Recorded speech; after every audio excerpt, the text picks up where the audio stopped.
আল্লাহ এদের বরবাদ করুক। যারা মানুষের টাকা পয়সা হককে বরবাদ করবে আল্লাহ তাদেরকে বরবাদ করবে। আমি বদদোয়া না দিই আর না দিই, সহিহ বুখারী হাদিস রয়েছে।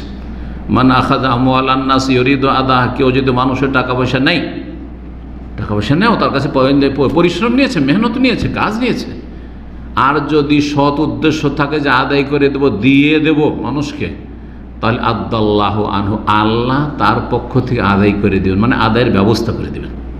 চেষ্টা করলে ব্যবস্থা অবশ্যই হবে। এটা হচ্ছে এই হাদিসের উদ্দেশ্য। ওমান আখাযা আমওয়ালান নাস ইউরিদু ইতলাফা, আর কেউ যদি মানুষের টাকা পয়সা ধার কর্জা নেয় অথবা কাজ করিয়ে নেয়, সাপ্লাই করিয়ে নেয়, ইউরিদু ইতলাফা, উদ্দেশ্য হচ্ছে তুষুরপাত করা, নষ্ট, হক নষ্ট করা, দেব না আসলে, বদ খাসলত তাদের, হ্যাঁ, হাত ভারী ইত্যাদি, নিজের কাজ ঠিক চলছে, নিজের সংসার চলছে, নিজের বিল্ডিং বাড়ি সব চলছে, তাহলে আতলাফাহুল্লাহ, আল্লাহ তাকে নষ্ট করবে, তাকে বরবাদ করবে।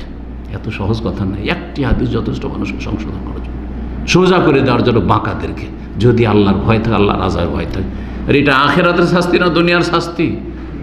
যে টাকা পয়সা মেরে খাবে, অনেক এখান থেকে টাকা পয়সা মেরে ইউরোপ চলে গেছে, সব এইসব খবর আমাদের কাছে আসছে। এইখানে এক ভাইয়ের কাছে ধার নিয়েছে 10,000 রিয়াল, আর তারপরে পাড়ি দিয়ে ইটালি চলে গেছে, মনে করছে জান্নাতে পৌঁছে গেছি, স্বর্গে।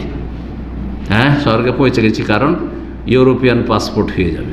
আতলাফাহুল্লাহ, আল্লাহ তাকে বরবাদ করবেন, তার পরিবারকে বরবাদ করবেন, তার আগামী প্রজন্মকে ধ্বংস করে দেবেন আল্লাহ রাব্বুল আলামিন। এটি হচ্ছে ইসলাম, এটি হচ্ছে রাসূলুল্লাহ সাল্লাল্লাহু আলাইহি ওয়াসাল্লামের কথা। এত সহজ নয় যে মানুষের টাকা পয়সা খেয়ে দিয়ে চলে যাবেন, পারলে দিলাম, না হলে না দিলাম। জি, এত সহজ বিষয় নয়। আল্লাহ হেফাজত করে।